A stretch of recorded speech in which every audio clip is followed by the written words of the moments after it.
Bismillahirrahmanirrahim. Assalamualaikum warahmatullahi wabarakatuh. Alhamdulillahi rabbil alamin wal aqibatu lil muttaqin wala udwana illa 'alal zalimin. Asyhadu an la ilaha illallah wahdahu la syarika lah wa asyhadu anna Muhammadan 'abduhu wa rasuluh. Allahumma salli wa sallim wa barik wa an'im ala 'abdika wa rasulika Muhammadin wa ala alihi wa sahbihi wa sallama tasliman katsira. Amma ba'du, jemaah kaum muslimin dan muslimat yang dimuliakan Allah Subhanahu wa taala. Alhamdulillah, senantiasa kita memuji dan bersyukur kepada Allah Subhanahu wa taala atas limpahan rahmat dan karunia yang Allah Subhanahu wa taala berikan kepada kita semua, terkhusus nikmat kesempatan untuk dapat kembali kita bermajlis untuk bersama-sama kita mempelajari dan mengkaji kitab Umdatul Fiqh fil Madhab Al-Hambali, yaitu umdah yang artinya adalah tiang fikih atau sandaran fikih dalam madhab Hambali. InsyaAllah pada kesempatan kali ini kita akan lanjutkan pada bab yang kedua, yaitu babu al-aniyah, bab tentang bejana. Nah, tafadhal. Assalamualaikum. Bab bejana. Tidak diperbolehkan menggunakan bejana emas dan perak untuk bersuci serta untuk keperluan lainnya. Berdasarkan sabda Rasulullah sallallahu alaihi wasallam, la tashrabu fi aniyati az-zahabi wal fiddati wa la ta'kulu fi sihafiha fa innaha lahum fid dunya wa lakum fil akhirah. Janganlah minum dari bejana emas dan perak, dan janganlah makan menggunakan wadah makan yang terbuat dari emas dan perak. Sesungguhnya barang-barang itu adalah untuk mereka di dunia dan untuk kalian di akhirat. Hadis riwayat Bukhari dan Muslim. Bab al-aniyah, bab tentang hukum bejana. La yajuzu isti'malu aniyatiz zahab wal fiddah fi taharatin wala ghairiha. Tidak boleh menggunakan bejana yang terbuat dari emas dan perak fi tahara, untuk bersuci. Artinya kita punya wadah, lalu kemudian kita jadikan wadah air untuk kita dapat bersuci. Wala ghairiha, dan juga tidak boleh untuk dipakai selain daripada bersuci. Yang intinya bahwa wadah yang terbuat dari emas dan perak tidak boleh digunakan oleh muslim. Liqauli Rasulullah sallallahu alaihi wasallam, berdasarkan sabda Nabi sallallahu alaihi wasallam, la tashrabu fi aniyatiz zahabi wal fiddah. Jangan kalian minum pada bejana emas dan perak. Wala ta'kulu fi sihafihima, dan jangan juga kalian makan. Jadi makan ataupun minum fi sihafihima pada wadah yang terbuat dari emas dan perak. Fa innaha lahum fid dunya wa lakum fil akhirah. Karena sesungguhnya bejana emas dan perak itu bagi mereka di dunia, itu orang-orang kafir. Wa lakum fil akhirah, dan untuk kalian di akhirat. Nah, maka hadis ini ya, secara umum melarang kita untuk menggunakan bejana emas dan perak untuk dipergunakan. Ya. Kalau saja makan dan minum dilarang, maka juga termasuk digunakan untuk bersuci, ya, dijadikan wadah air yang akan digunakan untuk wudhu ataupun untuk mandi, maka itu juga dilarang dipergunakan. Nah, Assalamualaikum. Demikian pula hukum bejana yang disepuh dengan keduanya, terkecuali yang disepuh perak jika unsur peraknya sedikit. Nah, Wa hukmul mudabbab bihima hukmuhuma. Ya, hukum ya bejana yang dilapisi atau ditempeli dengan emas dan perak, maka hukumnya sama. Bukan hanya sekedar ya murni emas dan perak, tapi jika ada wadah yang dia itu dicat ya, dilapisi dengan emas dan perak, atau dia punya sebagiannya itu dilapisi emas dan perak, maka sama hukumnya dengan bejana emas dan perak. Artinya juga ikut dilarang, tidak boleh untuk dipakai. Illa an takuna ad-dabba yasira minal fiddah. Kecuali, ada dikecualikan jika tempelan itu hanya sedikit, itu pun yang terbuat dari perak. Kalau emas sama sekali tidak boleh.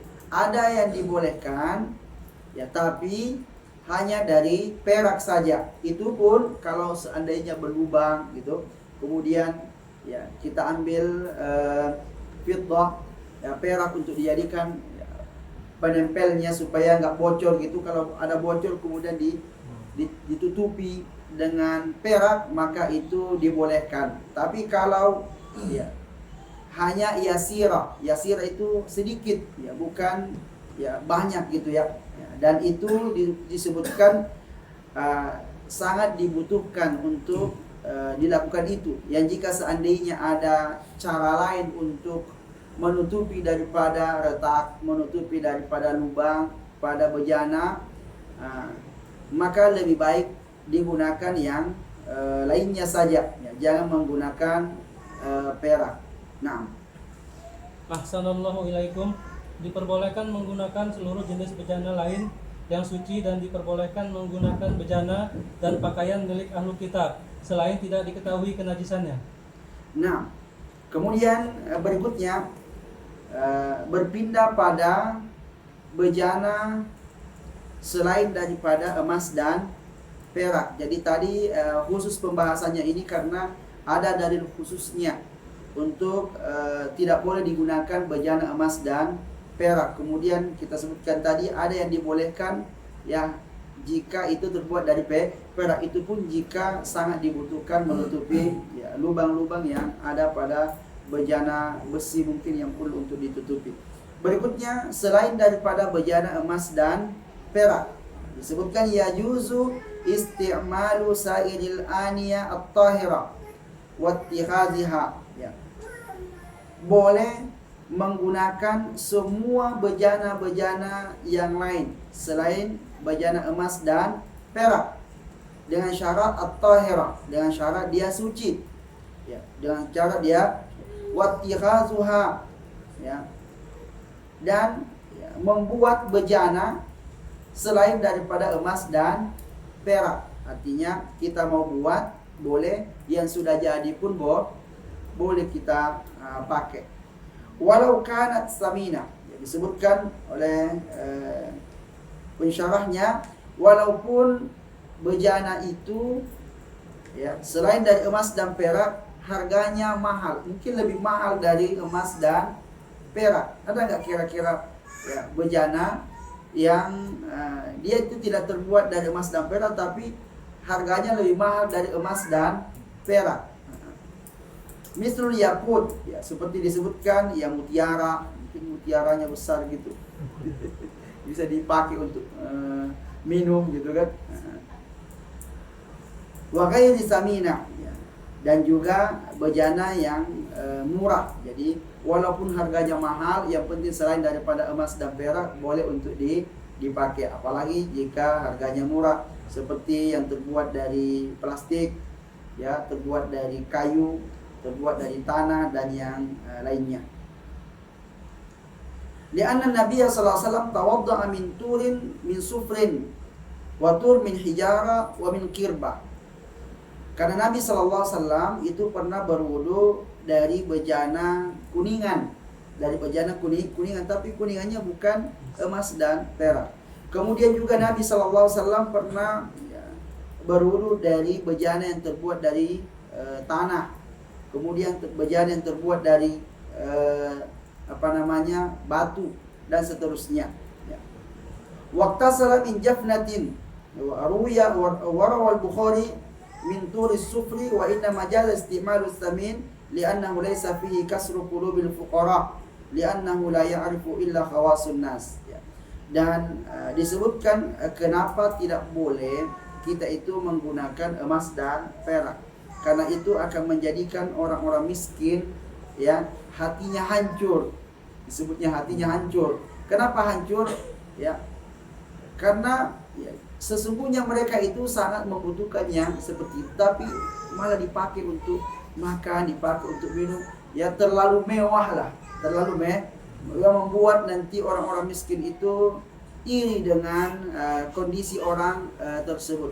Karena orang yang memakai piring, gelas, sendok dari emas dan perak ini terlalu bermewah-mewahan. Ya, sedangkan banyak orang lain miskin yang mereka tidak mampu untuk makan dan minum. Ya. Lalu kemudian disebutkan Nabi SAW pernah juga berwudu menggunakan kuningan. Nah, kuningan ini termasuk bejana yang mewah juga, tapi disebutkan ya li'annahu la ya'rifu illa khawasun nas. Ya, ini tidak diketahui kecuali orang-orang khusus. Tapi kalau emas dan perak ini ya kan umum diketahui bahwa itu barang yang mewah. Ya, barang yang mewah, maka dikhususkan emas dan perak jangan dijadikan sebagai bejana.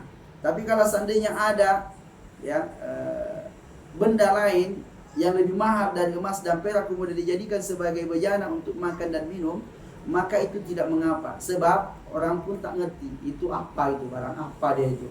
Kalau emas ketahuan dia itu emas, tapi kalau barang lain ya paling dianggap itu biasa saja padahal mahal gitu kan. Nah, makanya disebutkan la ya'rifu illa khawasun nas. Ya, barang-barang mahal lainnya mereka orang-orang miskin tidak tahu. Ya, ini hanya orang-orang khusus saja yang tahu. Nah, Assalamualaikum. Pakaian dan rambut dari mayit hukumnya suci, sedang setiap kulit dari bangkai, baik yang telah disamak maupun belum, tetap najis, begitupun tulangnya. Nah, ada satu lagi, wa yajuzu istimalu awani ahli kitab wa thiyabihim. Boleh menggunakan bejana-bejana ahli kitab, ya piringnya, gelasnya, ya. Wa thiyabihim, dan juga pakaian ahli kitab. Ya, boleh kita pakai. Malam tu'lam najasatuha, selama tidak diketahui bahwa bejanahnya dan juga pakaiannya itu najis. Ya, karena asal sesuatu kan hukumnya suci. Ya, kalau umpamanya diketahui kalau bejanahnya itu habis diisi dengan sesuatu yang najis karena makanan-makanan mereka, maka tentu tidak boleh untuk dipakai. Ini disebutkan wahum kisman. Ya. Ahlu kitab itu ada dua golongan, yaitu man lam yastahillal maitah. Di antara mereka ada yang tidak menghalalkan maitah, bangkai. Ya, bangkai. Kal Yahud, seperti orang Yahudi. Fa awanihim tahira, maka bejana orang Yahudi itu suci karena mereka tidak makan bangkai, sedangkan bangkai itu adalah najis. Ya. Li'anna Nabiya sallallahu alaihi wasallam adafahu Yahudiyun bi khubzin wa ihala. Ya, karena Nabi sallallahu alaihi wasallam pernah dijamu oleh orang Yahudi. Ya, dan Nabi sallallahu alaihi wasallam makan. Ya, seperti ketika Nabi sallallahu alaihi wasallam diracuni ya dengan daging kambing ya. Nah, itu kan orang Yahudi yang masak, orang Yahudi yang menyiapkan makanan. Ya. Maka menunjukkan bahwa bejana orang Yahudi ini boleh untuk dipakai, sebab memang orang Yahudi mereka tidak menghalalkan diri mereka untuk makan bangkai. Nah, bangkai dalam artian kalau kan ada orang Nasrani itu biasa menyembeli menyembeli anjing mungkin ya. Digubuk-gubukin gitu aja enggak disembeli kan? Mati kan berarti bangkai itu. Ya, kemudian dimasak ya hukumnya najis, ya terkena dengan bejana mereka tentu hukumnya najis. Nah, kemudian wa tawadda Umar min jarratin nasraniyah. Juga dari yang lain bahwa Umar bin Khattab radhiyallahu anhu pernah berwudu dari jarrah. Jarrah ini adalah wadah air yang terbuat dari tanah, ya, milik orang Yahudi. Kenapa itu mereka menggunakannya? Karena meyakini bahwa ini adalah suci. Ya, ini adalah suci, tidak ada sumber-sumber najisnya. Nah, kemudian wasani man yastahillu al-mayyitat. Ya, ada juga golongan yang lain, ya, yang menghalalkan al-mayyitat, yaitu hewan-hewan yang mati tanpa disembelih, ya, atau disembelih tidak dengan menyebut nama Allah Subhanahu wa taala. Maka jadi bangkai kaubadil asnam, seperti penyembah-penyembah berhala, wal majus, orang majusi, wa ba'dun nasara, dan sebagian orang Nasrani juga ada di antara mereka yang membolehkan untuk memakan binatang yang tidak disembelih, ya, tidak disembelih. Fama lam yasta'miluhu min aniyatihim fa huwa tahir. Maka apa yang tidak digunakan untuk, ya, ditempati maita, bangkai-bangkai yang mereka makan itu, maka suci. Adapun yang dipakainya, maka itu tentu menjadi najis. 5 rawa Abu Sa'labah qala qultu ya Rasulullah ana bi ardi qaumin min ahli kitab afana'kulu fi aniyatihim. Ya, berdasarkan hadis Abu Sa'labah qala berkata, ya Rasulullah, kami biasa berada di negeri ahli kitab, di negeri ahli kitab. Afana'kulu fi aniyatihim, bolehkah kami untuk makan menggunakan bejana mereka? Qala la ta'kulu fiha. Maka Nabi mengatakan, jangan kamu makan menggunakan bejana-bejana mereka. Illa alla tajidu ghairaha, kecuali jika kamu tidak mendapati bejana yang lain. Kalau masih ada bejana yang lain, jangan pakai bejana mereka. Kalau tidak menemukan bejana yang lain, maka faksiluha, hendaklah kamu cuci terlebih dahulu. Dicuci terlebih dahulu bejana mereka, ya. Summa kulu fiha, kemudian setelah itu makanlah dengan menggunakan bejana tersebut, ya. Muttafaqun alaih. Hadis ini muttafaq alaih. Artinya, ya, ketika kita tahu bahwa ahli kitab ini suka makan makanan yang, ya, tidak halal, ya, suka makan babi, ya, kemudian suka makan anjing dan yang lainnya, ya, maka, ya, jangan kita pakai bejana mereka, karena pasti bejana-bejana mereka itu digunakan untuk sebagai wadah ketika mereka makan, ya, makanan-makanan yang haram itu. Tapi kalau seandainya, ya, tak ada yang lain, hanya dia saja itu yang punya bejana, ya, maka harus dicuci. Untuk apa dicuci? Dipastikan supaya bejananya suci, ya, tidak najis. Oleh karenanya, ya, secara umum disebutkan di sini, ya, juzu istimalu awani ahli kitab wa thiyabihim, boleh kita gunakan bejana-bejana ahli kitab, malam tu'lam najasatuha, selama tidak diketahui ada najisnya. Kalau ragu, dicuci, kemudian dipakai. Nah, kemudian berikutnya terkait masalah baju, ya, masalah baju juga, ya, hampir sama dengan bejana, ya, masalah baju. Disebutkan kalau baju mereka itu yang di atas kepala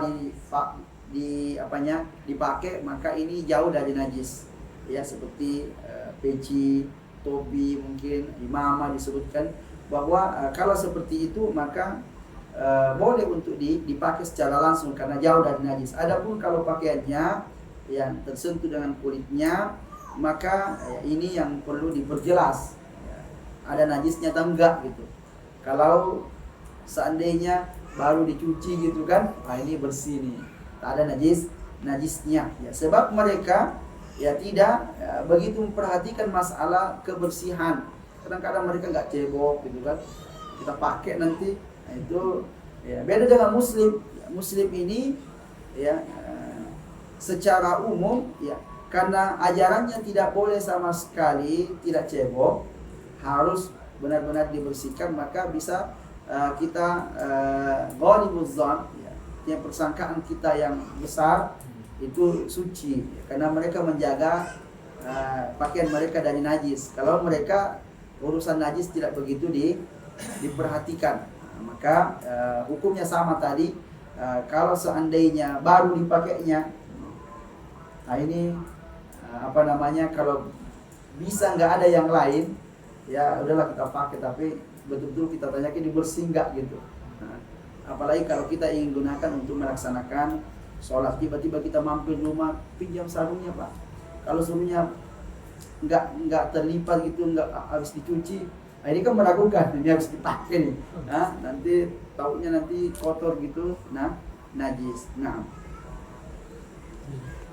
kemudian berikutnya, ya masalah berikutnya wasuful maitati wa sya'ruha tahir.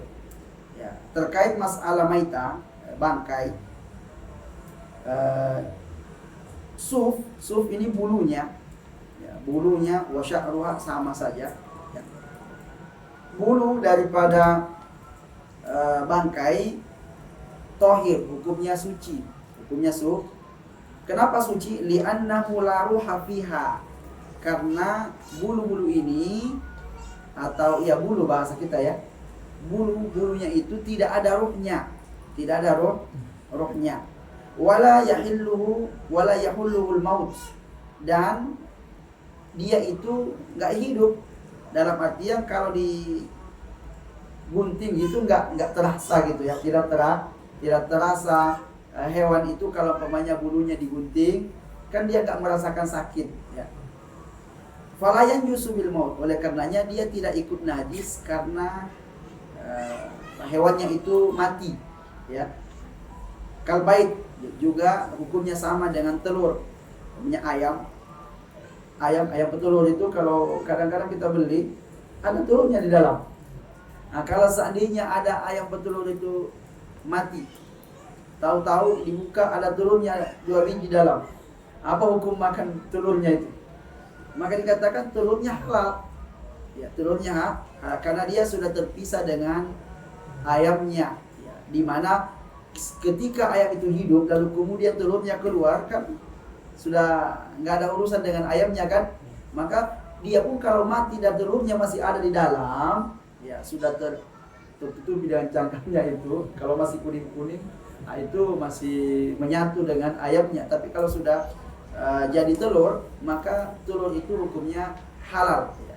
Disamakan hukumnya dengan rambut bulunya ya. Nah.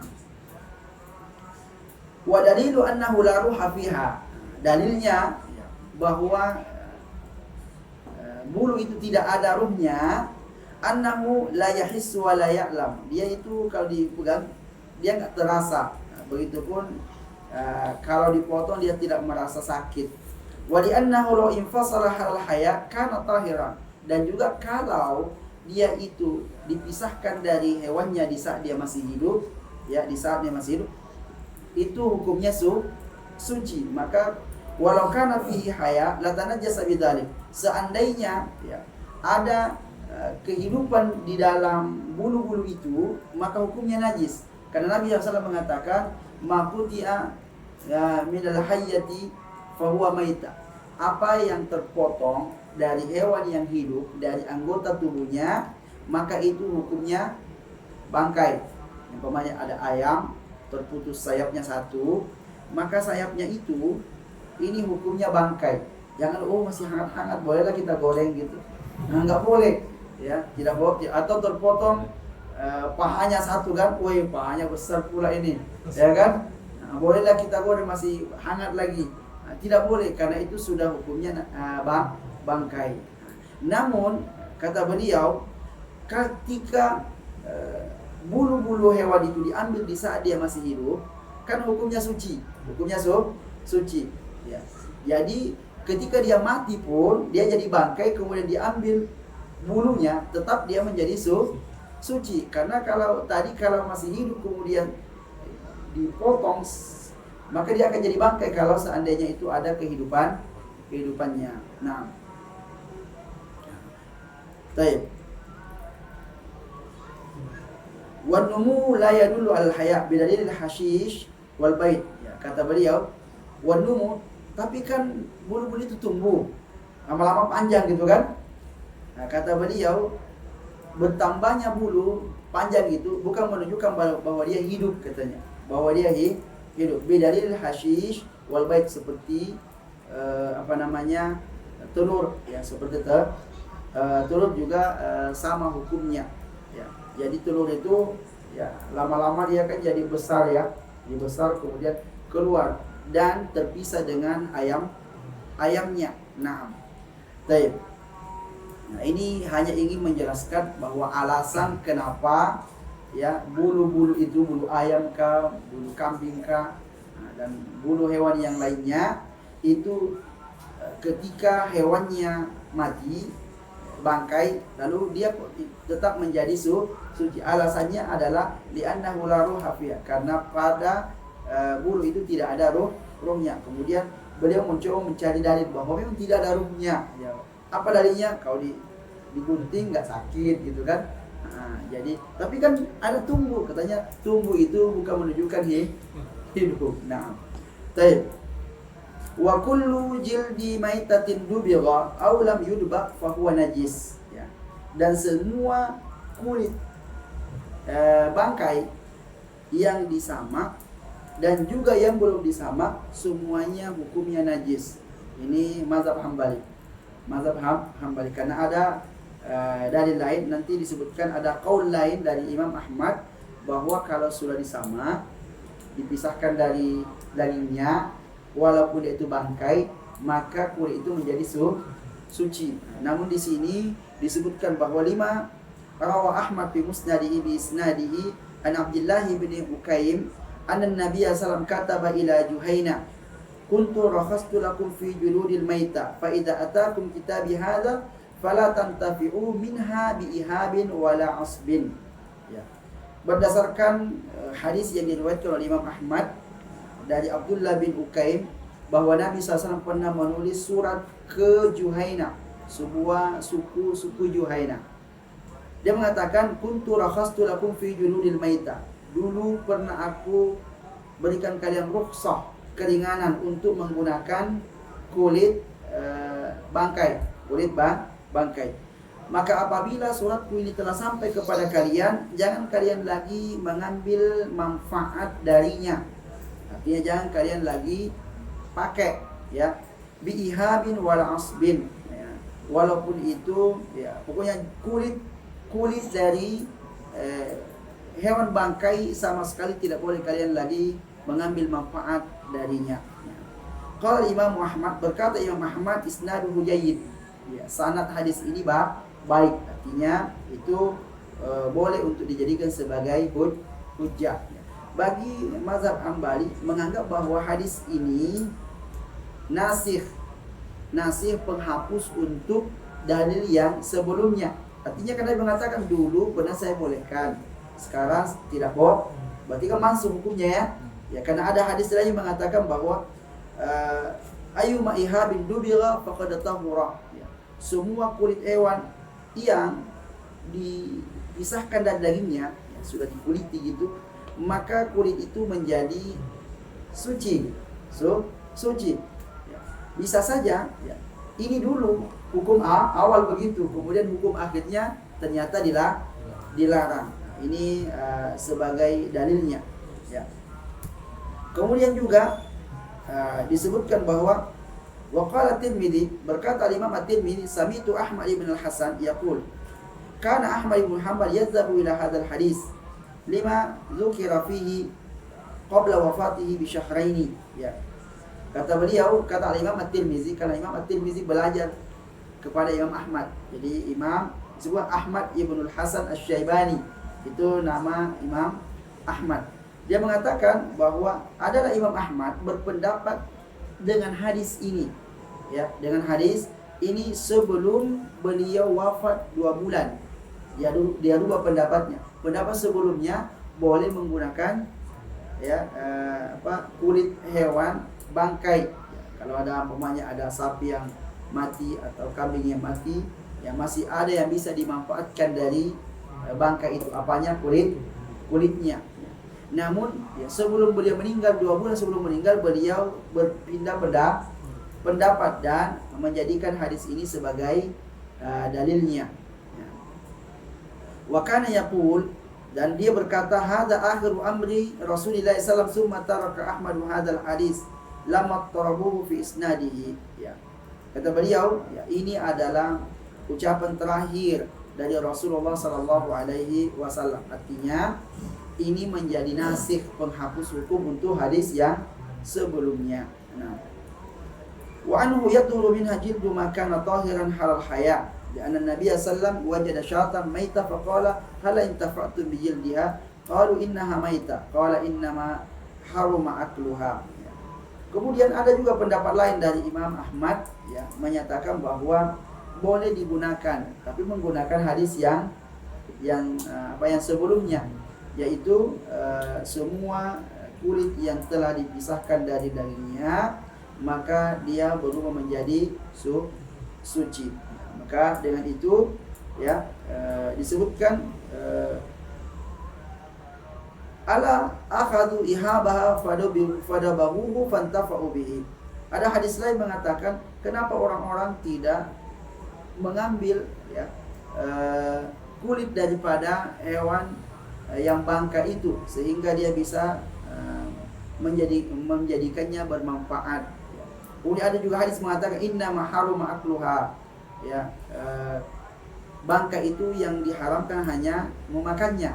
Ini kan nggak dimakan, hanya dijadikan sebagai bejana. Kan biasanya orang dulu itu bejana-bejana tempat air mereka terbuat dari kulit. Nah, kalau hanya dijadikan sebagai bejana maka boleh untuk dipakai, tapi kalau untuk dimakan nggak boleh. Nah, cuma sekarang orang kulit itu dimakan sekarang. Dulu nggak dimakan, dijadikan kerupuk, dijadikan kikil kan. Nah, ini jadi repot yang begini. Nah, Nabi SAW katakan innama haruma akluha, yang diharamkan itu memakannya.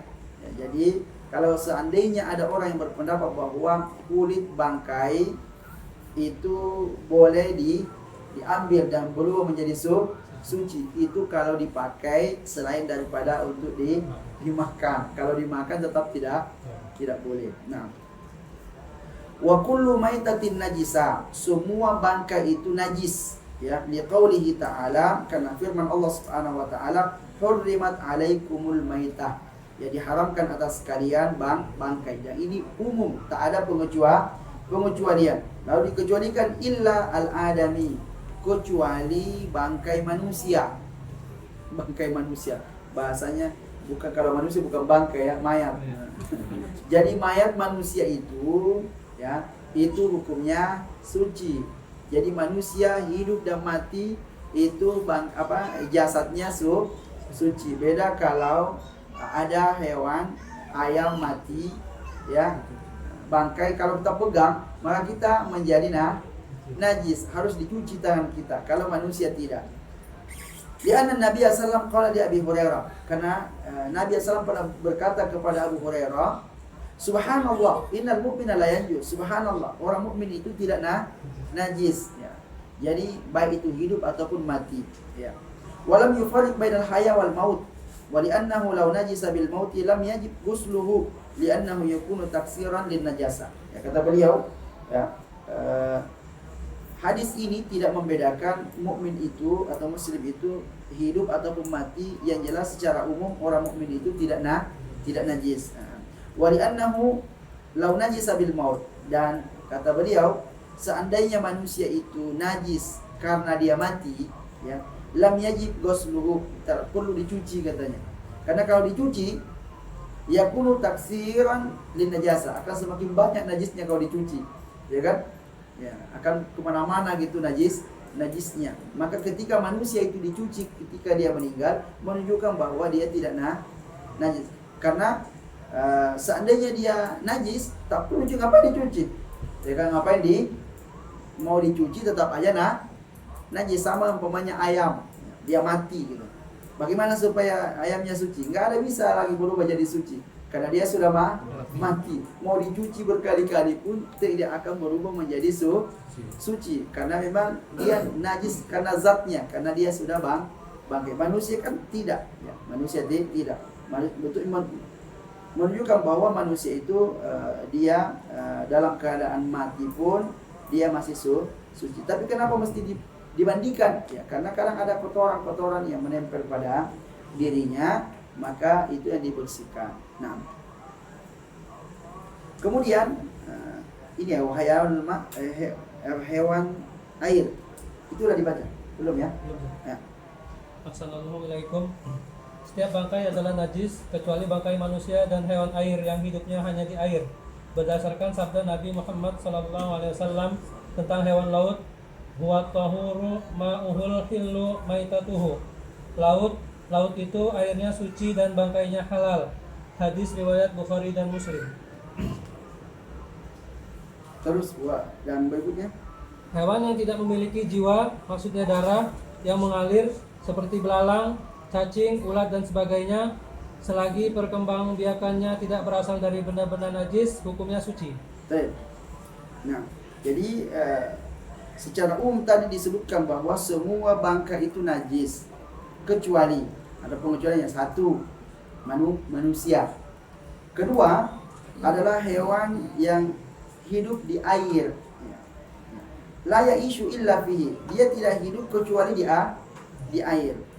Liqauli Rasulullah SAW, karena sabda Rasulullah SAW fil bahri tentang laut, huwa tahuru ma'uhu. Dialah yang suci dan mensucikan airnya. Al-hillu maitatuhu, yang halal bangkainya. Dikatakan di sini bahar itu bukan hanya laut yang airnya asin ya, tetapi ini maksudnya air secara umum. Maka disebutkan idza mata halalu al-akli, ya, bahwa hewan yang hidup di air kalau dia mati maka bangkainya halal untuk dimakan. Liqauli Nabi sallallahu alaihi wasallam, ya, berdasarkan sabda Nabi sallallahu, ya, wa tahuru ma'uhu al-hillu maitatuhu. Kemudian, ya, Allah Subhanahu wa taala juga berfirman dalam Al-Qur'an surah Al-Maidah ayat 96, uhilla lakum saydul bahri wa ta'amuhu mata'an lakum, ya, bahwa dihalalkan untuk kalian saydul bahri, ya. Sayd itu artinya yang ditangkap dari laut, ya, berarti ikan-ikannya, ya, wa ta'amuhu mata'an lakum walis-sayyar, dan ya dihalalkan untuk menangkap binatang dari laut dan untuk dimakan.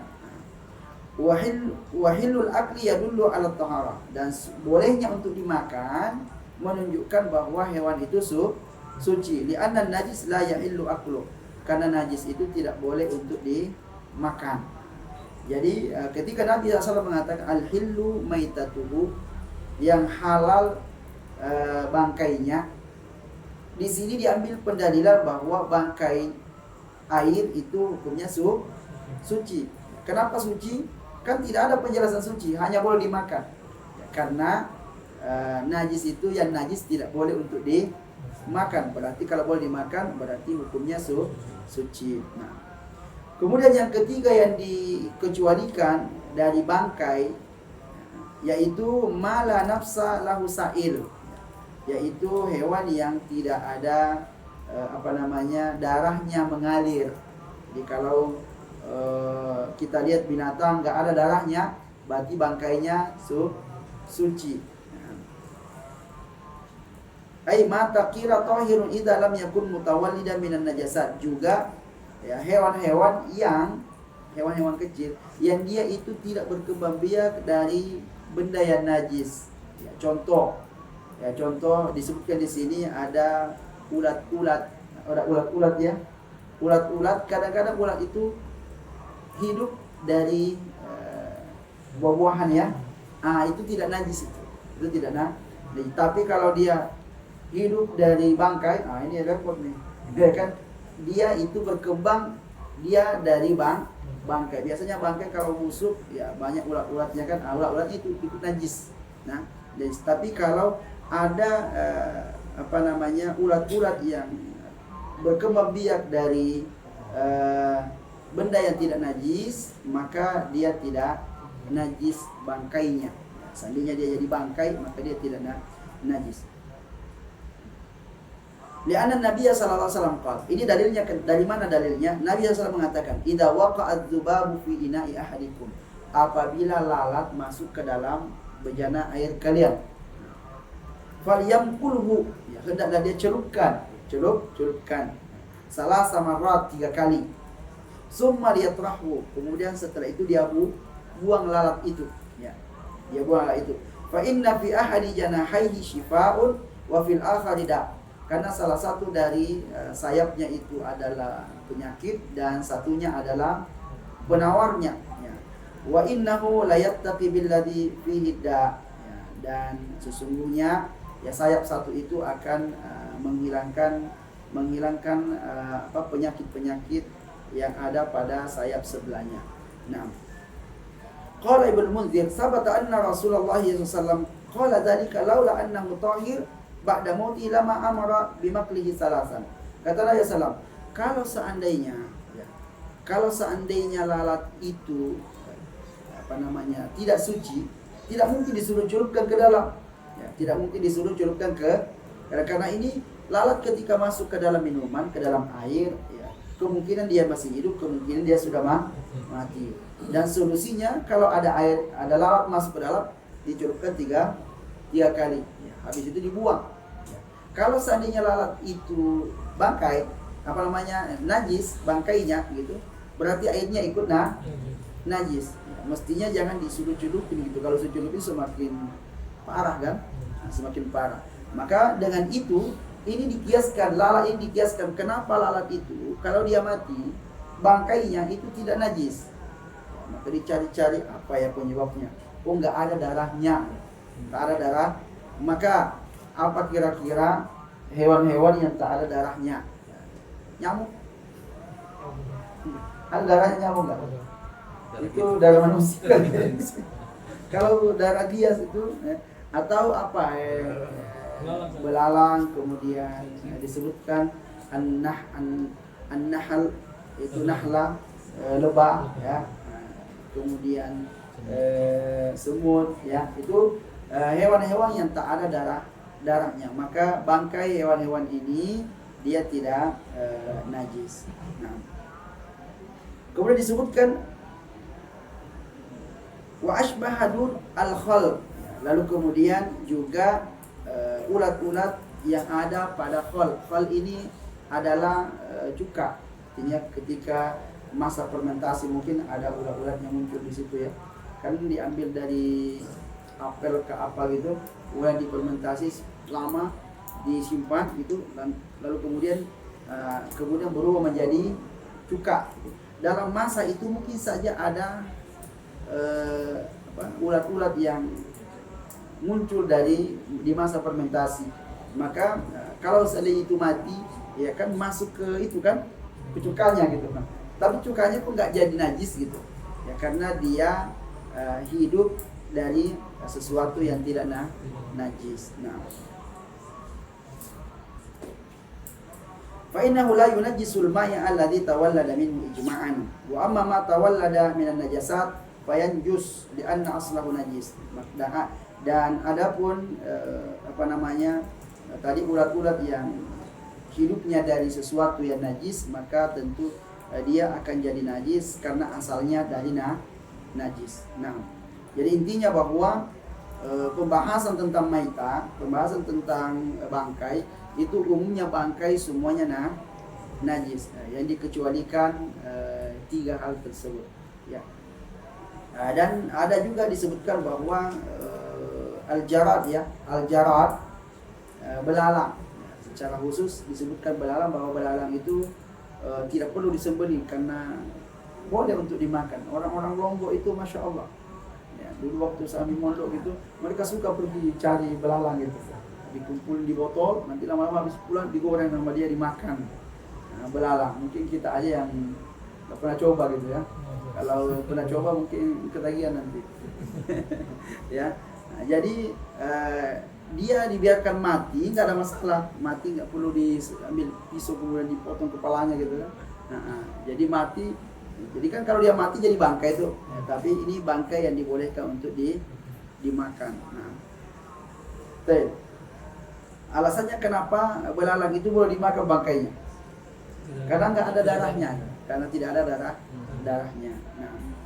Nah, ini sampai di sini terkait masalah bejana ya, bejana. Ya, karena kenapa dibahas bejana dan masuk dalam pembahasan taharah?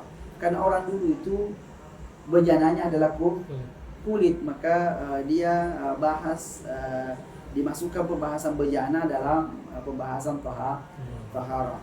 Dan di sini lebih banyak menjelaskan maitah, bangkai, karena kulit bangkai itu ya, biasa diambil kulitnya kemudian dijadikan sebagai bejana. Nah, ada pertanyaan tentang bangkai? Enggak ada ya pertanyaan tentang bangkai? Ya. Ya.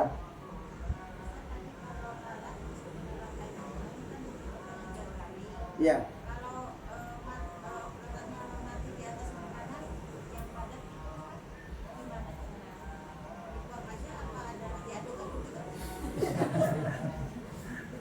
Nah, ya, jadi ketika lalat itu hinggap di makanan, ya, hinggap di makanan, maka boleh nggak makanan itu dimakan kalau lalatnya hinggap di makanan? Kan betapa banyak makanan yang dihinggapi lalat kan. Nah, kalau dibilang tak boleh, bahayalah kita itu.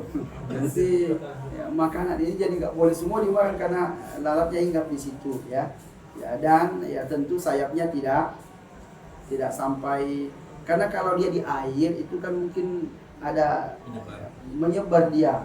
Kalau di makanan tidak, maka kita katakan kalau ada lalat yang mati di atas mati kemudian berada di atas makanan, ya kalau seandainya jijik maka makanan yang di situ aja yang dibuang gitu, ya dibuang. Tapi kalau tak dibuang maka kita katakan dia tidak mempengaruhi daripada makanan tersebut sehingga dia tidak menjadi kotor gitu. Nah,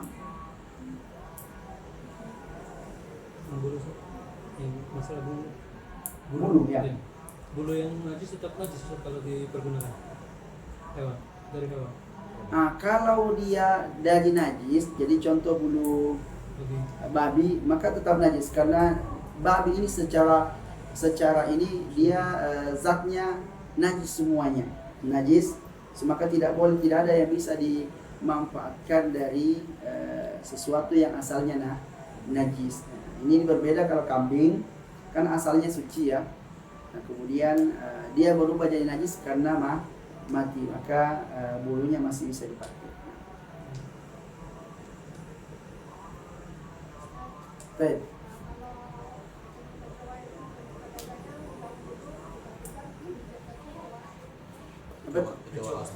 Kecoak. Setelah wudhu, kecoak datang terpijak kecoak. Jadi pertama kecoak ini tidak ada penjelasannya ya, tidak ada penjelasannya secara khusus hukum kecoak. Maka ya dia dihukumi secara asal suci, suci. Nah, kalaupun dia mati, ada nggak itu kecoak itu? Ada darahnya? Nggak ada juga darahnya gitu. Cuma dia termasuk hewan yang kotor, sama dengan lalat itu. Lalat juga hewan yang kotor sebetulnya, tapi dia tidak dihukumi bahwa dia adalah hewan yang najis. Ketika tidak dihukumi bahwa dia adalah hewan yang najis, maka dia berada pada keumuman dalil bahwa asal segala sesuatu itu hukumnya suci. Nah,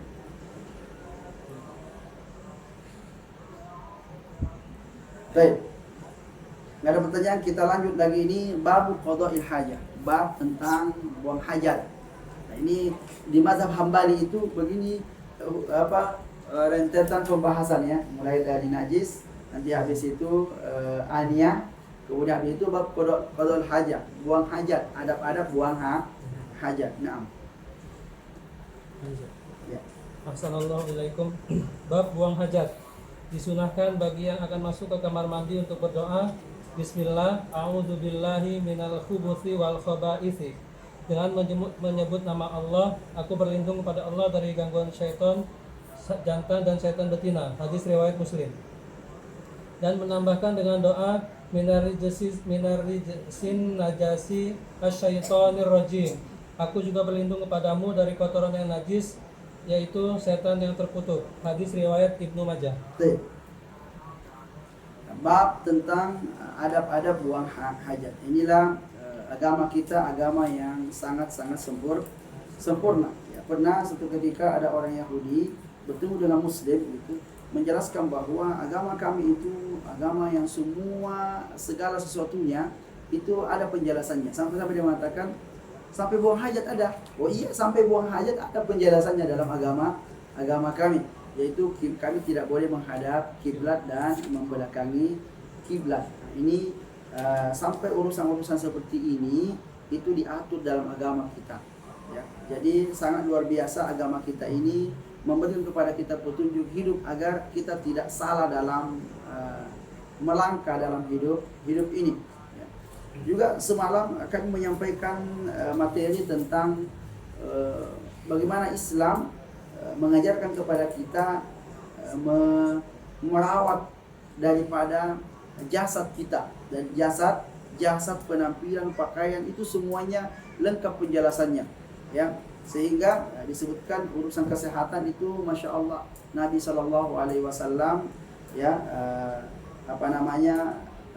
memberikan kepada kita petunjuk untuk makan tidak berlebihan, karena kalau makan banyak berlebihan bisa menimbulkan penyakit, ya. Kemudian terkait masalah makan ini banyak penjelasan para ulama. Umar bin Khattab mengatakan jangan kalian besar perut gara-gara makan dan minum. Nah, ini repot kita jadinya kan. Karena dia sebutkan sebab-sebabnya, sebab-sebabnya. Karena banyak makan katanya mewariskan banyak penyakit. Karena kalau kita banyak makan sesuatu, ya nanti makanan-makanan itu akan mewariskan banyak penyakit, ya. Kemudian Nabi SAW mengatakan tidak ada tempat yang paling buruk diisi oleh manusia melebihi buruknya perut.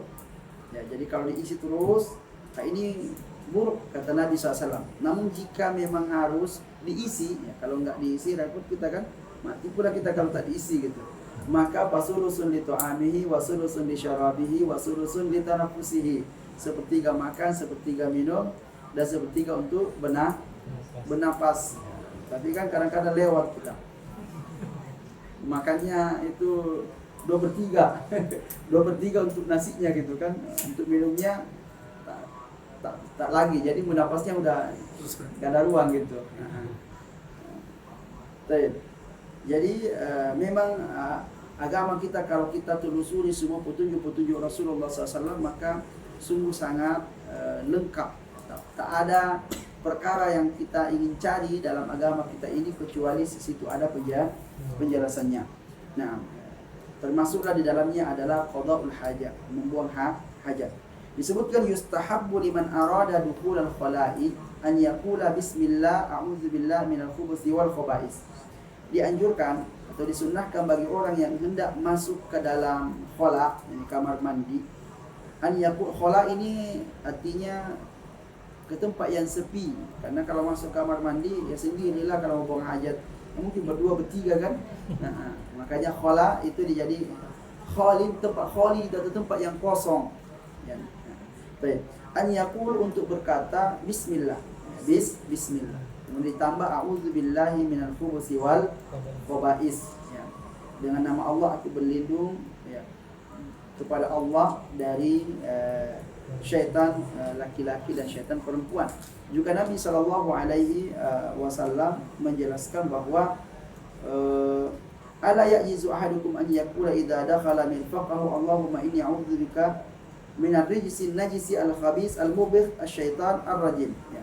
tidakkah seseorang itu mampu untuk mengucapkan ketika dia masuk ke dalam kamar mandi, ya, untuk mengatakan Allahumma inni a'udzubika minar rijsin najis al-khabisil mukhbis asyaitanir rajim. Ini diantara lafaz-lafaz doa kalau mau masuk kamar mandi. Ya, bisa cukup bismillah juga cukup, boleh bismillah kemudian masuk.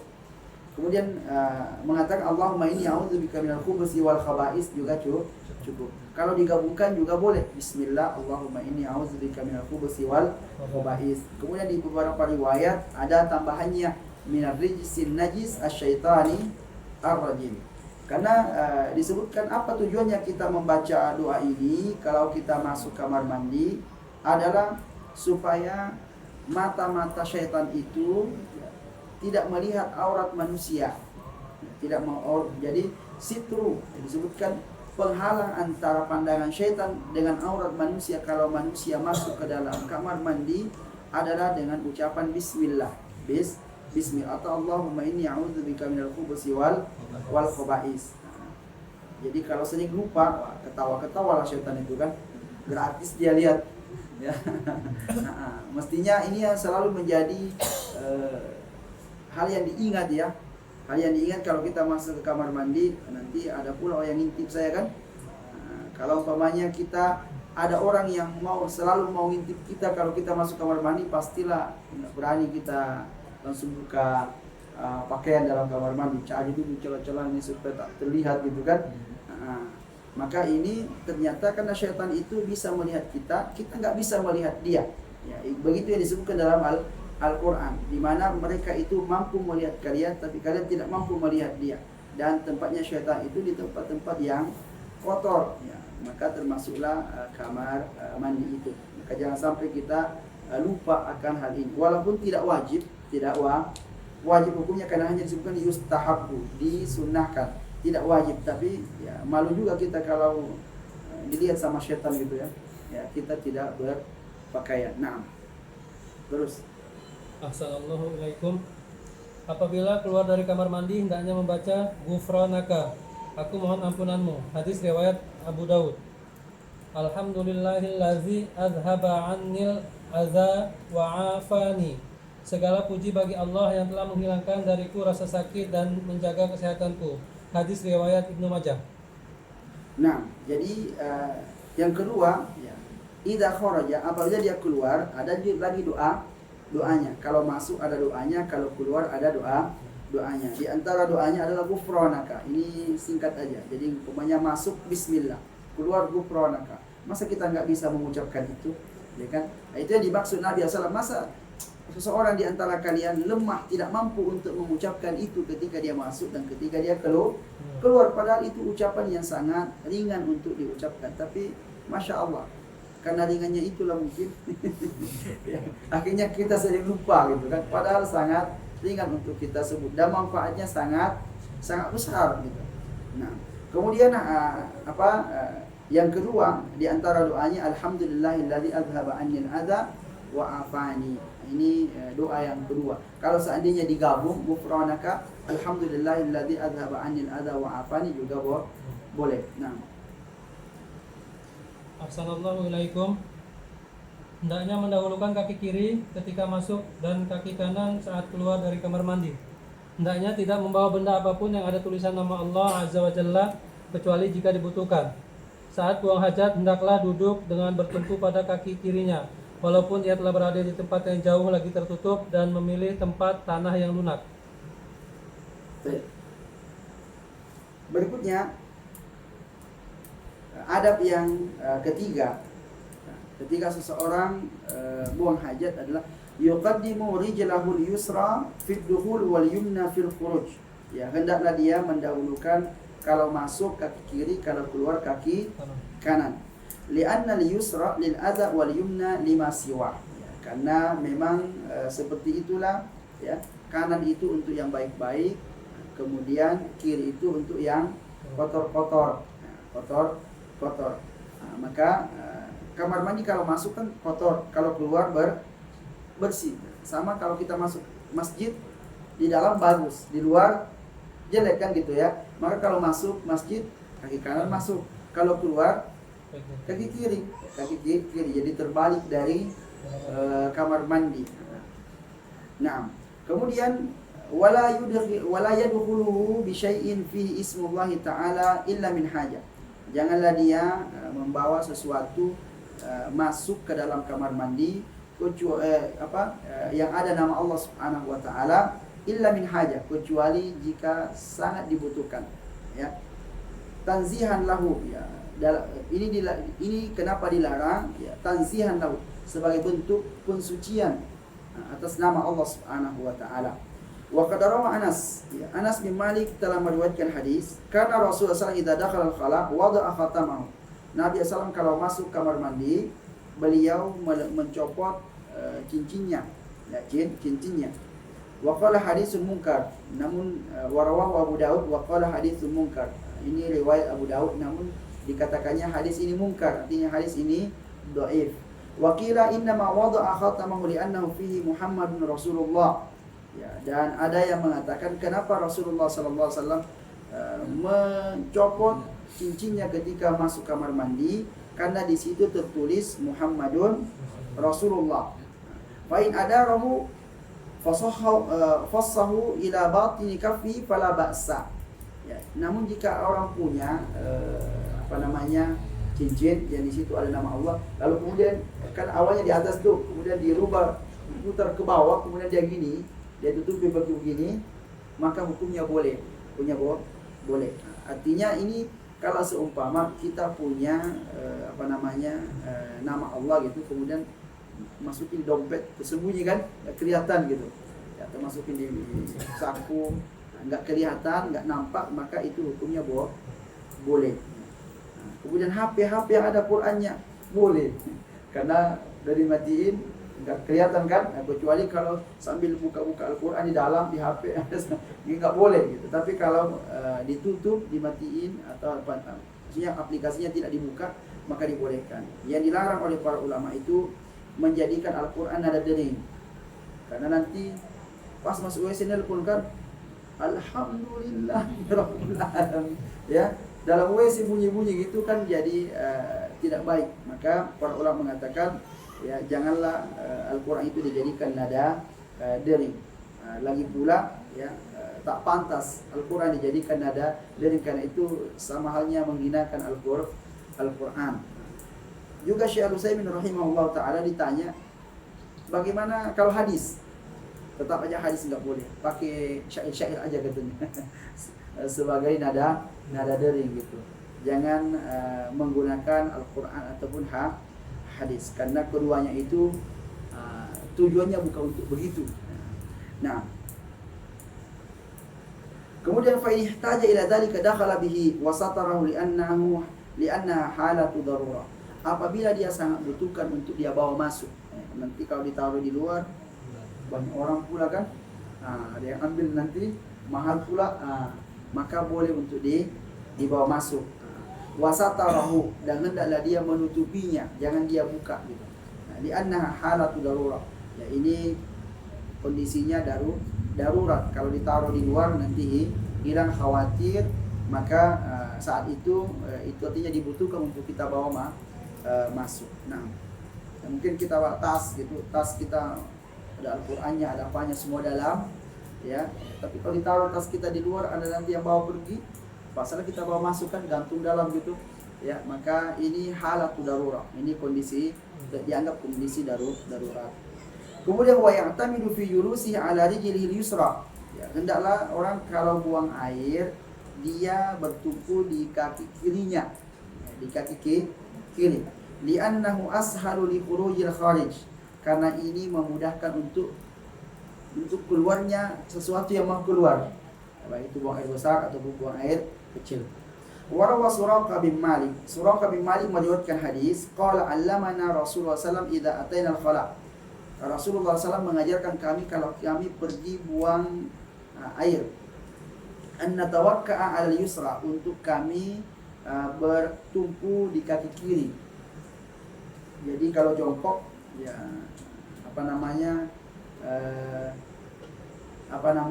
kaki kiri agak belakang, kaki kanan agak depan, seperti itu modelnya. Tapi ini teknis saja sebetulnya. Teknis saja. Kadang-kadang lain pula gayanya kalau dibutuhkan gitu ya. Jadi ini hanya teknis. Nah, jadi kalau secara dalil memang ada dalilnya. Suraqah bin Malik diajarkan oleh Nabi SAW, ya bentuknya seperti itu. Nah, kemudian wa in kana fil fadha ab'ada wastatara. Apabila orang buang hajat di tempat yang terbuka, ya bukan di dalam kamar mandi, di tempat yang terbuka, ab'ada, hendaklah dia menjauh dari pandangan orang. Wastatara, dan menutup diri. Nah, jadi umpamanya di luar, karena orang dulu kalau buang hajat ya kadang-kadang di tempat yang terbuka gitu ya. Ya contoh dulu kadang buang hajat di sungai gitu. Jadi hendaklah dia cari jatuh di dekat-dekat jalan dia buang hajat di situ kan, nanti ada orang lewat kelihatan. Cari dia tempat yang agak jauh dari jalan orang. Kemudian kalau ada batu ya sembunyilah di batu itu. Itulah maksudnya ab'ada, dia menjauh, kemudian dia menutup diri. Sebab rawal Mughirah, Al-Mughirah qala berkata, karena Rasulullah idza dhahaba ab'ada, adalah Nabi SAW apabila beliau pergi buang hajat, beliau menjauh dari orang. Ya. Kemudian disebutkan dari Jabir juga berkata, karena Rasulullah idza arada al-khala intalaqa hatta la yarahu ahad. Adalah Nabi SAW kalau hendak buang hajat, beliau itu pergi menjauh sampai orang tak lihat dia.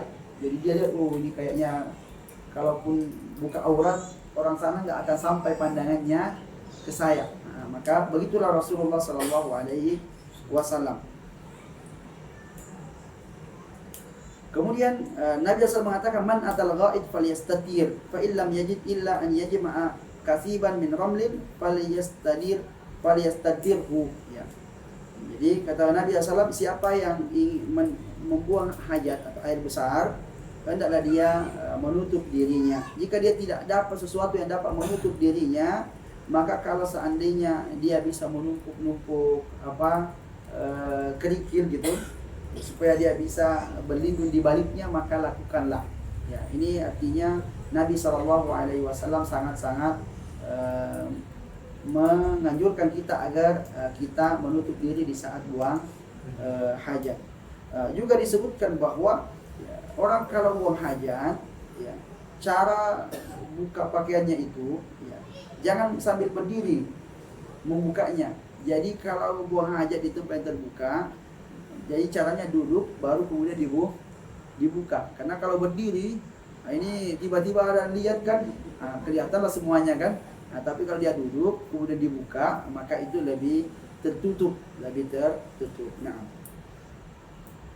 kemudian disebutkan wartada mau di anrahwan, hendaklah dia kalau buang air kecil, ini khusus untuk buang air kecil, hendaklah dia mencari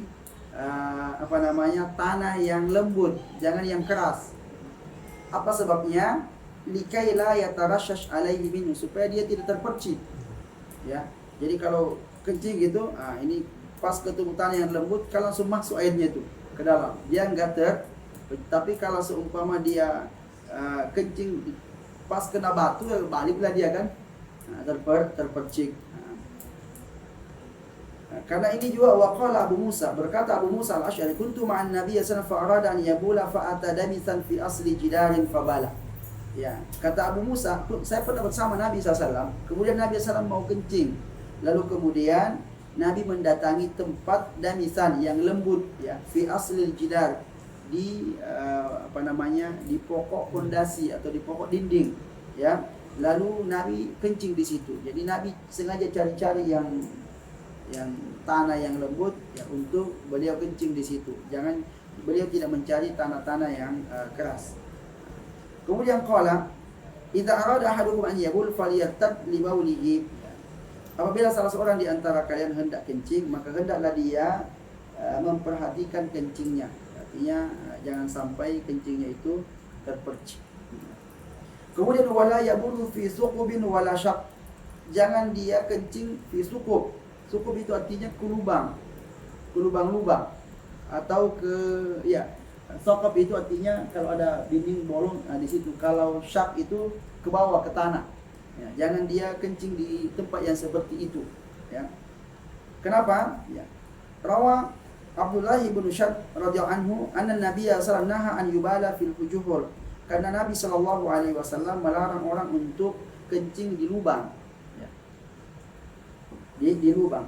Nah, kenapa seseorang dilarang kencing di lubang? Ya. Ini sebabnya adalah ya, innaha masakinul jin. Ya. Karena lubang itu tempatnya jin. Wala yu'minu wala ya'manu an yakhruja minhu hayawanun fayalsa'uhu. Juga ya, bisa saja di lubang itu ada hewan di dalamnya. Ya, ketika kencing keluar dia marah, kemudian dia matuk gitu kan. Atau ular di dalam kan. Nah, pas dia jongkok di depan lubang gitu, pas dia sirami ke dalam langsung keluar dia. Ini bahaya. Kemudian au yakunu maskanan lil jin fayu'dhihim bidzalika fayu'dhunahu. Atau bisa saja itu adalah tempat jin yang jinnya merasa terganggu gara-gara kita kencing di situ, fayu'dhunahu, maka jin itu akan membalas ya, mengganggu manusia. Jadi kalau ada lubang-lubang janganlah cari lubang-lubang kemudian kencing di situ. Pas ternyata jin di bawah di situ kan, waduh, disiramilah dia pakai kencing gitu. Maka ini sebabnya kenapa Nabi SAW melarang kita untuk kencing di lubang-lubang. Kemudian berikutnya, wala yabul fi tariqin wala zillin nafi wala tahta syajaratin musmirah. Ketiga tempat yang dilarang untuk kita kencing adalah di jalan. Jalan orang kita kencing di situ. Wala zillin nafi, juga di bawah tempat berteduh, berteduh. Ya. Kemudian wala syajaratin musmira, di bawah pohon yang berbuah. Ya, jangan buang hajat di situ. Jangan buang hajat. Ini adalah tempat-tempat yang dilarang seseorang untuk buang hajat. Ya, tadi dilarang tempat yang ada lubangnya gitu kan. Kemudian di tempat yang keras, di tempat yang berlubang. Kemudian yang ketiga di jalan, yang keempat di bawah tempat berteduh, yang kelima adalah di bawah pohon yang berbuah. Ya. Kenapa? Li'annahu yu'dhin nasa bidzalik. Karena ini pasti mengganggu orang, ya, mengganggu orang dan membuat orang itu mendoakan doa-doa yang buruk. Nabi SAW mengatakan, ittaqu al-la'inain. Ittaqu al-la'inain. Hendaklah kalian takut pada doa dua orang yang melaknat. Qalu wa mal la'inani. Lalu kemudian para sahabat mengatakan, apa itu dua orang yang melaknat? Qala, maka Nabi mengatakan, alladzi yatakhalla fi tariqin nas, yaitu orang yang buang hajat di jalan manusia. Au fi zillihim, atau di bawah tempat berteduh mereka. Karena pasti kalau lewat dia melaknat gitu. Siapa pula buang hajat di sini? Laknat Allah atas dia gitu. Artinya dia akan jengkel lalu kemudian mendoakan doa-doa yang buruk. Apalagi kalau diinjak gitu kan, itu semakin marah dia, emosi kan. Entah apa dia kata di situ dengan kata-kata yang tidak baik, doa-doa yang buruk. Kemudian disebut ke watah tasyajarah, ini di bawah pohon yang berbuah. Ya, karena pohon berbuah itu kalau jatuh ke bawah nanti pas mangga gitu kan, sudah lalu cantik mangganya jatuh di situ pula di atasnya itu. Ya, siapapun yang mau makan mau ambil aja kalau sudah berada di atas kotoran itu. Maka tentu orang-orang akan jengkel gitu ya, marah lalu kemudian berdoa dengan doa-doa yang buruk. Nah, kemudian wala yastaqbilu syamsan wala qamaran. Ini juga jangan menghadap matahari dan jangan menghadap bulan. Jadi kalau malam-malam bulan kan, kalau pagi-pagi matahari. Ya, kalau kita itu kan mataharinya dari timur, kemudian ke barat. Itu sudah sesuai dengan arah Ka'bah ya. Ka'bah dan belakang Ka'bah. Kalau orang di Madinah beda. Ya. Karena Madinah dengan Ka'bah itu, Ka'bahnya ada di sebelah selatan, ya kan? Maka tentu kalau mau buang hajat kan mataharinya dari timur kan, timur ke barat. Berarti tidak boleh juga mereka menghadap ke timur atau ke barat karena dia akan menghadap ke matahari gitu. Mereka tidak boleh juga menghadap ke kiblat. Jadi pada kemana dia kan? Tapi ini hanya disebutkan takriman lahuma. Ini bentuk pemuliaan terhadap matahari dan bulan. Dan dia tidak menyebutkan dalil. Ya. Adapun Nabi Shallallahu Alaihi Wasallam ada dalilnya, ya, tentang la yastaqbilul kiblat, jangan menghadap kiblat di saat buang hajat fil fadha. Dalam madzhab Imam Ahmad ini khusus untuk di tempat yang terbuka. Tapi kalau di dalam WC, di dalam gedung ini tidak mengapa menghadap kiblat atau membelakangi kiblat. 5 rawa Abu Ayyub Al-Ansari. Ini dalilnya diriwayatkan oleh Abu Ayyub Al-Ansari. Qala Rasulullah SAW, Rasulullah bersabda, "Idza ata ahadukumul ghaid fala yastaqbilul qibla wala yuwalliha zahrahu, syarriqu aw gharribu." Nabi mengatakan, apabila salah seorang di antara kalian pergi buang hajat, jangan dia menghadap kiblat dan jaga juga membelakangi kiblat, tapi menghadap ke timur dan baratlah. Menghadap ke timur dan baratlah. Karena ya saat itu di Madinah ya kiblat atau Ka'bah berada di selatan. Berarti jangan kalian menghadap ke selatan atau ke utara, tapi hadaplah ke timur atau ke barat, karena itu arah yang selain daripada arah Ka'bah. Nah, qala Abu Ayyub, berkata Abu Ayyub, faqadimna Syam, ketika kami pergi ke Syam, wajadna fiha marahidha qad buniyat nahwal qiblah. Kami dapati WC-WC di sana dibangun menghadap kiblat. Fanharifu anha wa nastaghfirullah azza wa jalla. Maka ketika itu kami pun ya berusaha di dalam WC-nya itu untuk tidak menghadap ke kiblat dan tidak membelakangi kiblat, dan kami beristighfar memohon kepada Allah Subhanahu wa taala. Maka sebagian ulama mengatakan dengan hadis ini ya, ini umum, mau di dalam WC mau di luar WC tetap tidak boleh menghadap ke kiblat. Kemudian ya, An Abi Hurairah, hadis dari Abu Hurairah mengatakan, idza jalasa ahadukum ila hajati, apabila salah seorang di antara kalian duduk untuk buang hajat, fala yastaqbilul qibla wa la yastadbirha, jangan dia menghadap kiblat dan jangan dia membelakangi kiblat. Nah, ini semuanya dalil-dalil umum ya, tidak membedakan antara luar WC atau dalam WC. Hanya saja ya, ada riwayat yang menjelaskan bahwa Nabi SAW pernah dilihat oleh Abdullah bin Umar ya, beliau buang hajat itu membelakangi kiblat. Jadi Abdullah bin Umar naik ke atas bangunan, Rasulullah di bawah buang hajat, kelihatan ya itu membelakangi kiblat. Karena adanya dalil itu, maka dikatakan para ulama berbeda pendapat jadinya. Ada yang mengatakan tidak boleh menghadap sama sekali, membelakanginya boleh, itu diantara pendapatnya. Ada yang mengatakan kalau di dalam gedung boleh, kalau di luar tidak boleh ya, karena adanya perbuatan Rasulullah SAW tersebut. Maka yang terbaik adalah kita usahakan agar tidak menghadap kiblat ya, baik itu di dalam gedung ataupun di luar gedung. Maka namun di sini disebutkan wa yajuzu zalika fil bunyan. Ini mazhab Imam Ahmad mengatakan namun boleh hal itu dilakukan kalau di dalam bangunan. Fa idzan qata al baul, nah ini berikutnya. Apabila habis kencing itu habis keluar, sudah berhenti kencing gitu, masaha min asli zakar ila ra'sihi. Ya, hendaknya seorang laki-laki, ini untuk khusus laki-laki. Ya, hendaklah dia mengusap dari batangnya sampai ke ujungnya. Ya, salasan 3 kali, jadi 3 kali diusap gitu. Kalau sudah selesai kencing keluar. Kemudian wala yamassa dzakarahu bi yamini, janganlah dia menyentuh kemaluannya dengan tangan kanan. Wala yatamassah biha, dan janganlah dia mencucinya dengan tangan kanan.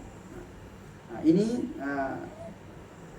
terkait masalah cara atau adab ketika selesai buang air kecil bagi laki-laki. Disebutkan liyakhruja ma qarwa min ra'si dzakar, supaya yang tersisa di bagian ketika kita buang air, yang tersisa di dalam itu di paralonnya nah, itu bisa keluar semuanya ya. Wala yakhruju ba'da istinja, dan jangan sampai keluarnya setelah dicuci.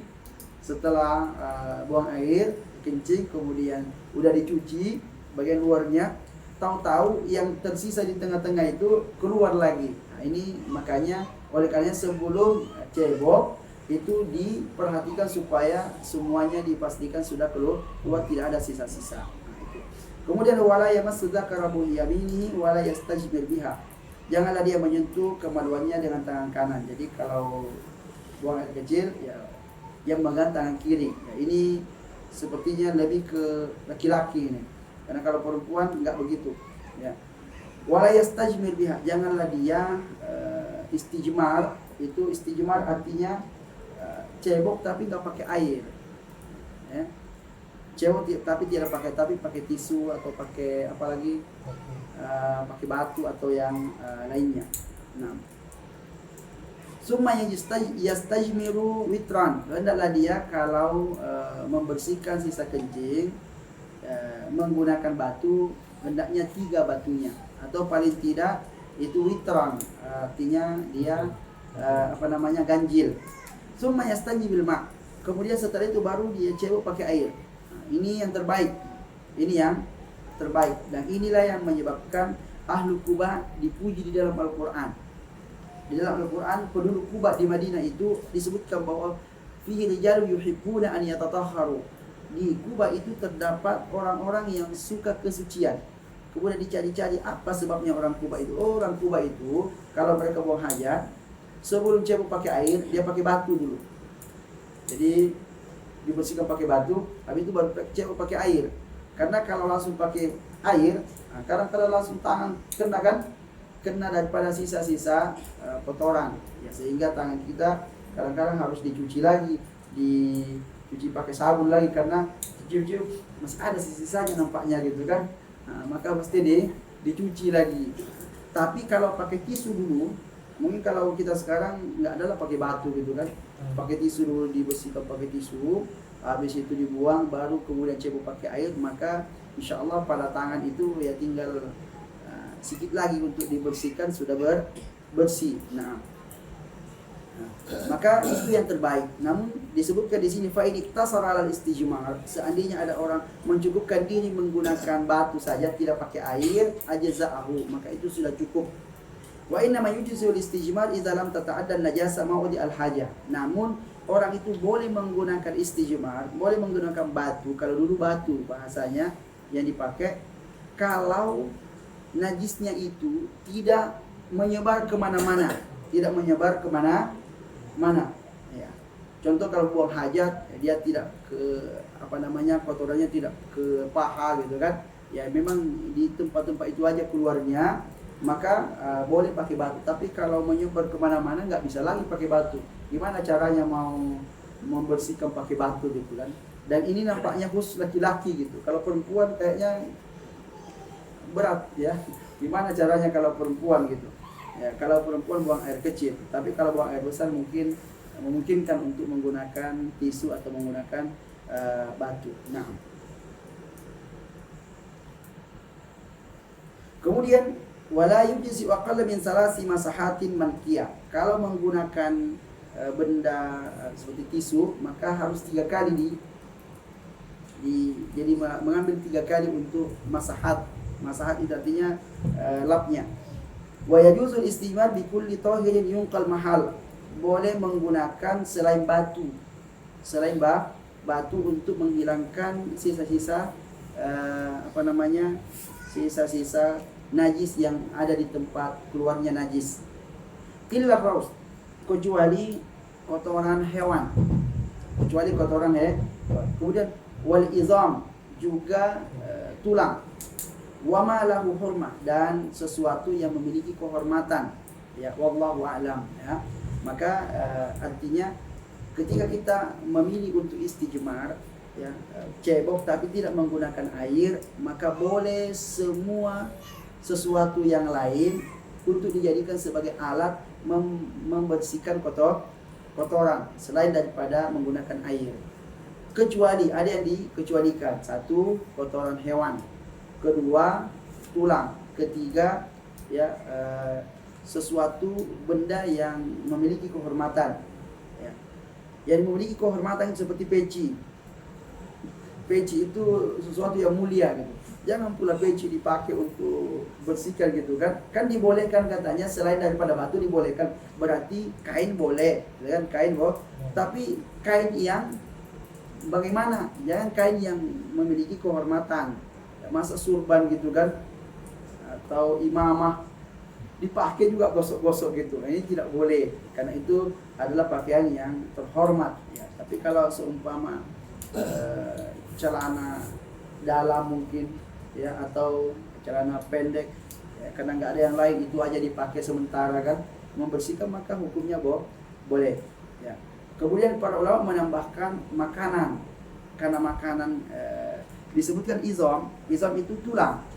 Tulang, kenapa tulang itu dilarang untuk dijadikan sebagai ganti atau sebagai ganti dari batu untuk membersihkan kotoran? Karena Nabi SAW mengatakan bahwa tulang itu adalah tu'amu ikhwanikum minal jin, itu makanan saudara kalian dari bangsa jin. Jangan sampai habis kita pakai bersihkan gitu, datang syaitan, datang jin gitu kan, makan gitu. Ini kenapa bau ini? Marah dia, marah. Maka karena itu, makanya kemudian dikiaskan kalau saja makanan jin tidak boleh dipakai, makanan manusia lebih tidak boleh lagi.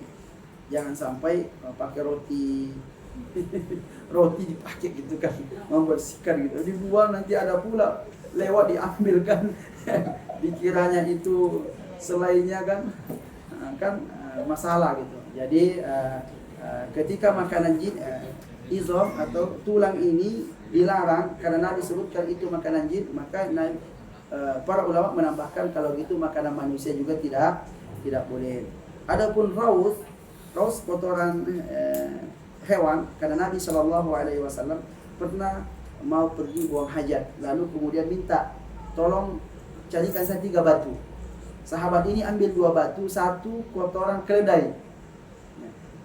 Lalu Nabi SAW ambil 2 batu lalu dilempar yang satunya, dia bilang innahu rijsun, ini kotor. Ya, ini kotor. Maka dari situ diambil kesimpulan berarti kotoran hewan tidak boleh dijadikan sebagai alat untuk istijmar. Nah, itu beberapa perkara yang terkait masalah adab-adab qada'il hajah. Qada'ul hajah ini dijelaskan juga dalam bab taharah karena dekat ya, erat hubungannya dengan kotoran. Maka juga para ulama meletakkan bab tentang qada'ul hajah ini pada bab taharah, bersuci. Nah, jika ada yang ingin ditanyakan sampai pada bab ini dipersilahkan. Nah,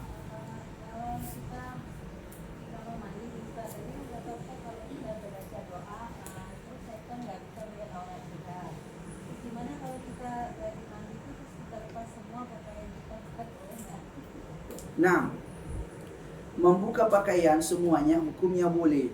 Ya, oleh karenanya para ulama menyimpulkan ketika Nabi SAW mandi dengan istrinya, berdua mandi junub dengan istrinya, para ulama mengatakan ini menunjukkan bahwa antara suami istri itu tidak ada aurat. Jadi suami boleh melihat semua aurat istrinya, dan istri juga boleh melihat seluruh aurat suaminya. Mana dalilnya? Dalilnya adalah Rasulullah mandi dengan istrinya, dan orang mandi itu nggak pakai pakaian lah. Kalau berpakaian nanti kurang bersih gitu. Maka wanita ketika mandi membuka semua pakaiannya itu hukumnya diperbolehkan ya. Karena tertutup, karena tempatnya tertutup. Oleh karenanya ya, ini perlu juga disampaikan bahwa Rasulullah itu melarang wanita mandi di tempat permandian umum. Di tempat permandian umum. Kenapa? Karena itu memudahkan terbuka auratnya dan dilihat oleh orang. Jadi seperti kolam renang, perempuan nggak boleh ke sana. Ini kan repot jadinya kan. Ya. Bagaimana kalau ke laut? Kalau lautnya nggak ada orang nggak apa-apa lah.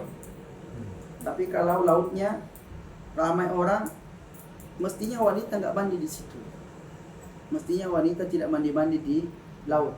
Pertama, walaupun mungkin dia tertutup, tapi ketika basah kan akan jadi ketat gitu ya, dan terlihat bentuk-bentuk tubuhnya. Oleh karenanya Rasulullah sahabat dahulu, ya disebutkan Ali itu pernah mengeluh gitu ya kepada kepada Fatimah, mintalah sama ayahmu pembantu gitu. Kenapa Ali itu sudah nggak kuat angkat air, kemudian Fatimah sudah tangannya kasar buat roti sendiri, minta dia pembantu dari Rasulullah. Karena Ali harus angkat air tiap hari ke rumah Fatimah gitu, supaya Fatimah bisa mandi di rumahnya.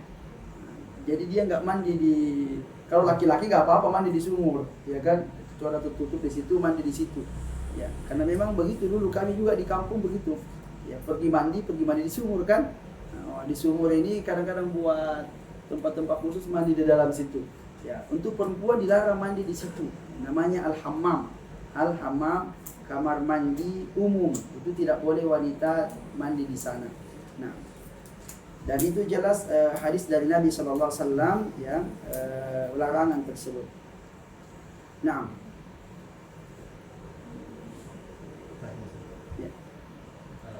Tadi kan di sini tuh Rasulullah kalau itu menjauh.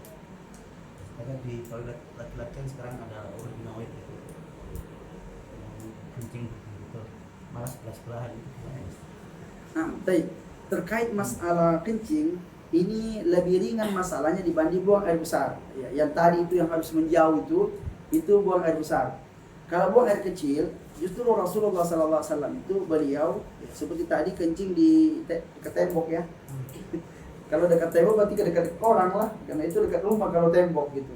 Nah, jadi Rasulullah kadang kalau beliau buang air kecil itu kadang beliau suruh orang di belakang beliau berdiri supaya tertutupi. Juga disebutkan dalam riwayat Abdullah bin Abbas pernah dia kencing, lalu kendaraannya, ontanya itu didudukin, kemudian dia kencing situ supaya ada yang menghalanginya. Nah, jadi Rasulullah itu kadang kelihatan beliau kencing, tapi tidak menghadap, ya artinya membelakang gitu ya. Ya, sampai-sampai ada seorang sahabat pernah lewat, saya salam sama Rasulullah, assalamualaikum gitu. Rasulullah nggak jawab, nah, karena dia sedang kencing gitu. Nah, artinya ini tidak menjauh dari orang ya, artinya kelihatan gitu, dia kelihatan. Jadi urusan kencing ini lebih ringan daripada buang air besar. Kalau buang air besar kan memang harus banyak yang terlihat dari aurat. Kalau kencing ya, kalau pakai sarung insya Allah dulu lebih tertutup lah dibanding buang air besar. Kemudian terkait masalah kencing berdiri, ya, Aisyah radhiyallahu anha mengatakan kalau ada yang memberitakan kalau Nabi pernah kencing berdiri, berarti dia dusta. Dusta itu pengetahuan Aisyah. Tapi ternyata dalam riwayat yang lain ada beberapa sahabat yang meriwayatkan Nabi SAW kencing berdiri. Artinya kencing duduk itu tidak wajib hukumnya. Nah, kalau umpamanya dibutuhkan untuk kencing berdiri maka tidak mengapa. Tapi kalau kencing duduk itu jauh lebih utama.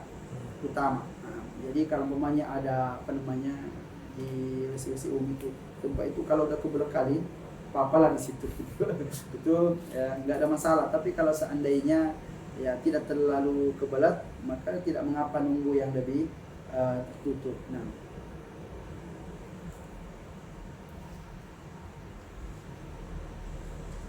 ada lagi pertanyaan terkait masalah buang hajat nih.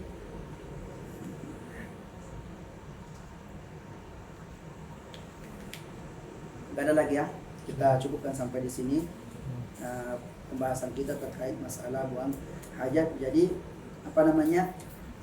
semua poin-poin yang dibuat di kitab ini itu semuanya berdasarkan dalil, sehingga kalau kita hafal poin-poinnya ini berarti itu sudah bisa dijadikan sebagai sandaran untuk kita beramal.